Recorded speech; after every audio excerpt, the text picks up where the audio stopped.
Hello दोस्तों, मैं नागेश्वर यादव आपके अपने YouTube channel study with Nageshwar में बहुत बहुत स्वागत करता हूं।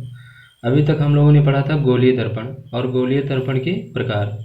तो गोलीय दर्पण एक बार थोड़ा सा हम लोग डिस्क्राइब कर लेते हैं, जो पढ़े हैं रिवीजन कर लेते हैं। इसमें क्या होता है, मैंने बताया था एक कांच का कोई खोखला गोला लेते हैं। जैसे ये कांच का कोई खोखला गोला ले लिया, ठीक है। अब इस कांच के खोखले गोले को हम लोग क्या करते हैं, इसे काट देते हैं, ठीक है।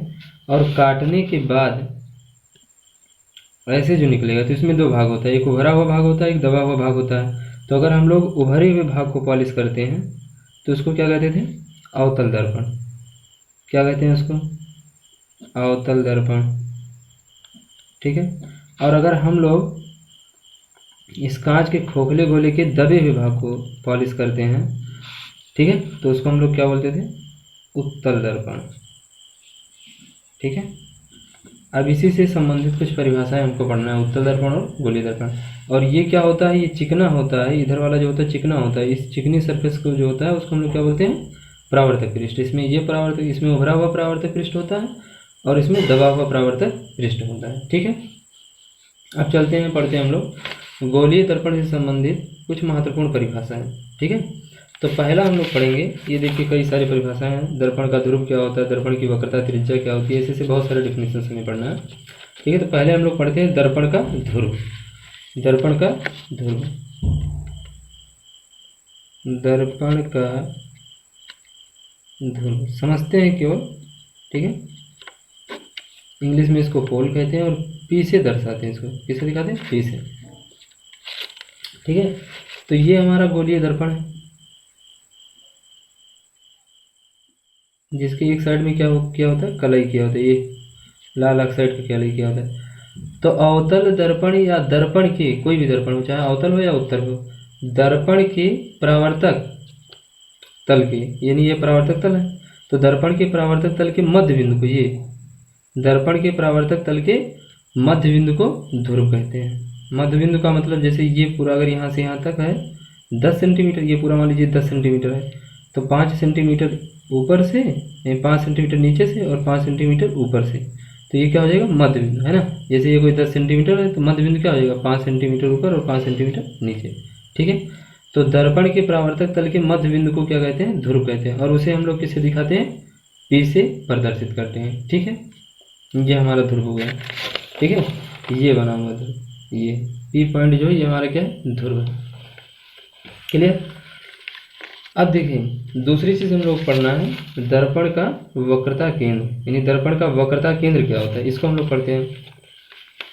अब देखिए ये जो हमने निकाला है काट के, ये कैसा है, ये हमारा एक कांच के खोखले गोले का कटा हुआ भाग है।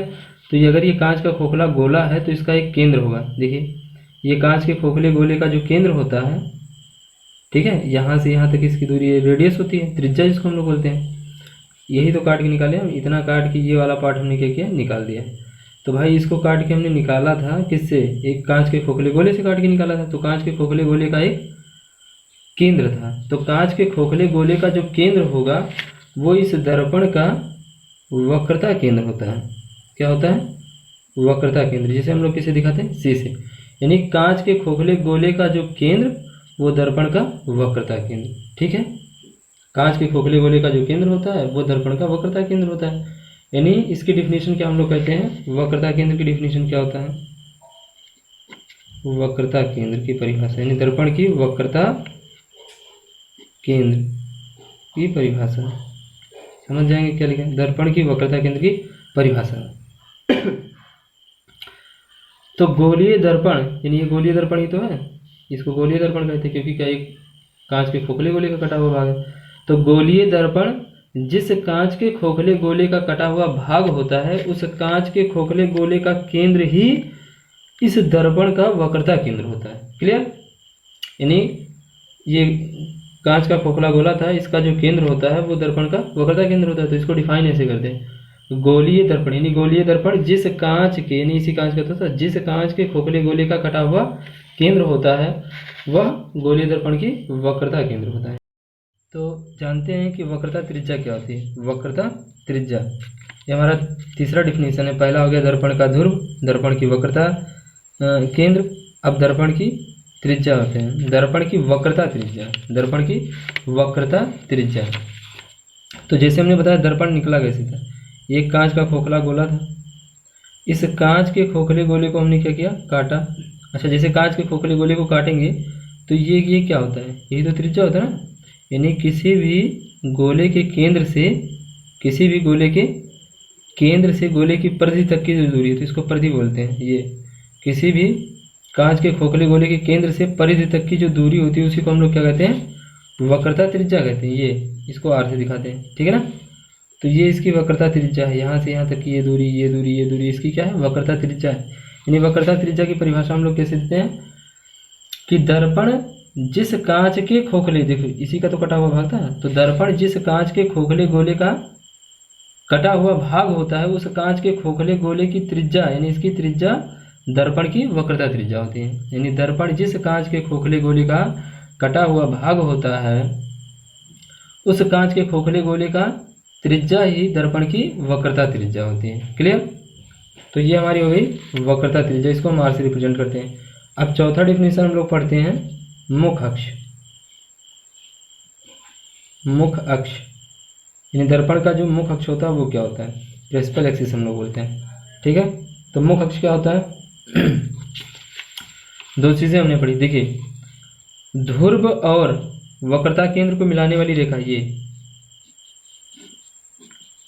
ध्रुव और वक्रता केंद्र को मिलाने वाली रेखा को मुख अक्ष कहते हैं। तो बहुत सरल है मुख अक्ष। ध्रुव और वक्रता केंद्र को मिलाने वाली रेखा को, ध्रुव और वक्रता केंद्र को मिलाने वाली रेखा को मुख अक्ष कहते हैं। क्लियर, यहाँ तक समझ में आ गया। अब हम लोग पांचवा डिफिनीशन पढ़ते हैं, ठीक है। पांचवा डिफिनीशन हम लोगों का क्या है, पांचवा डिफिनीशन जो हम लोगों का है वो है मुख फोकस। मुख फोकस, तो मुख फोकस हम लोग समझते हैं क्या है। देखिए मुख फोकस अच्छे से समझते क्या होता है।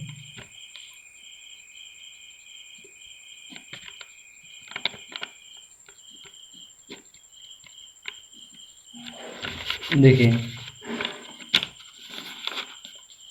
ये हमारा है दर्पण। अच्छा ये कौन सा दर्पण है, ये हमारा जो है वो अवतल दर्पण है। क्यों, क्योंकि इसका उभरा हुआ भाग पॉलिश है और दबा हुआ भाग क्या है, परावर्तक पृष्ठ है। अच्छा गोलीय दर्पण का, गोलीय दर्पण के परावर्तक तल का मध्य बिंदु जो होता है उसको हम लोग क्या कहते हैं, ध्रुव। और ये इसका हो गया वक्रता केंद्र। वक्रता केंद्र क्या होता है, गोलीय दर्पण जिस कांच के खोखले गोले का कटा हुआ भाग होता है उस कांच के खोखले गोले का केंद्र ही दर्पण का वक्रता केंद्र होता है। दर्पण के वक्रता केंद्र और ध्रुव को मिलाने वाली रेखा को क्या कहते हैं, उसको हम लोग मुख अक्ष कहते हैं, ठीक है। क्या बोलते हैं उसको, मुख अक्ष बोलते हैं।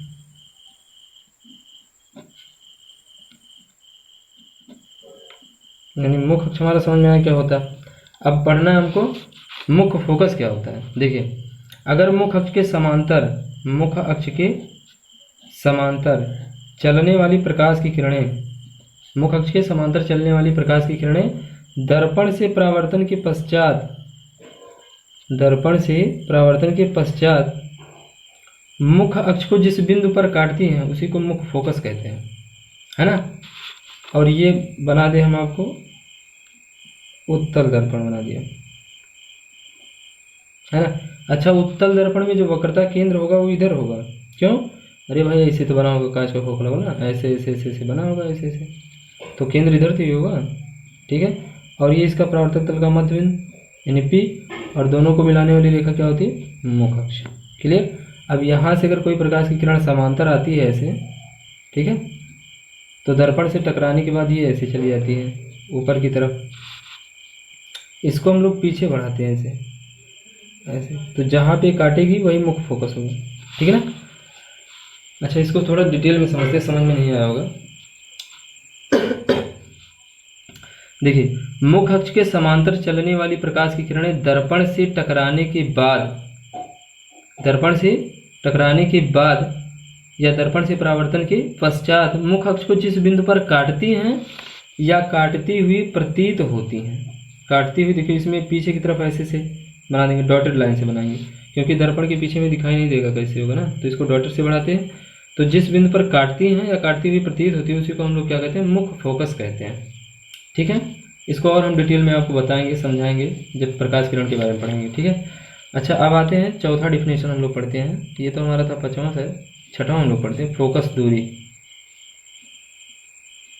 फोकस दूरी, ठीक है, फोकस दूरी हमारी क्या होती है, देखिए ध्रुव और मुख्य फोकस के बीच की दूरी, यानी ये ध्रुव और मुख्य फोकस के बीच की दूरी, ये हो गया ध्रुव, ये हो गया मुख्य फोकस। तो दोनों के बीच की जो दूरी होती है, ध्रुव और मुख्य फोकस के बीच की दूरी को क्या कहते हैं, फोकस दूरी कहते हैं। ध्रुव और मुख्य फोकस के बीच की दूरी को क्या कहते हैं, फोकस दूरी कहते हैं।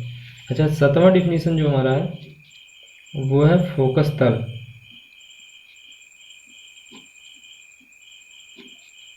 फोकस तल, ठीक है, तो फोकस तल क्या होता है, ये इसका फोकस तल होता है, ये F1 F2, ठीक है, ये इसका फोकस तल ये है। लेकिन समझेंगे इसको कैसे, देखिए मुख्य अक्ष के लंबवत है ना, ऐसा तल जो मुख्य अक्ष के लंबवत हो, तल का मतलब ऐसे ऐसे, ऐसा तल जो मुख्य अक्ष के लंब, जैसे ये हमारा मुख्य अक्ष ऐसे जा रही है, ऐसे मुख्य अक्ष जा रही है, ठीक है, और ये यहाँ पे मुख्य फोकस है, तो मुख्य फोकस ऐसे रख देते हैं। तो ये वाला जो तल होता है ऐसे, ये वाला जो तल होता है इसको हम लोग क्या बोलते हैं, फोकस तल बोलते हैं। यानी मुख्य फोकस से होकर जाने वाली तथा मुख्य अक्ष के लंबवत जो तल होता है उसी को हम लोग बोलते हैं फोकस तल। ठीक है, मुख्य अक्ष के लंबवत तथा मुख्य फोकस से होकर जाने वाले तल को ही फोकस तल कहते हैं। ठीक है, तो ये हमारा हो गया डिफिनीशन, दर्पण से संबंधित कुछ महत्वपूर्ण परिभाषाएं। अगर वीडियो आप लोगों को पसंद आए तो लाइक करें, कमेंट करें और हमारे चैनल को सब्सक्राइब करें।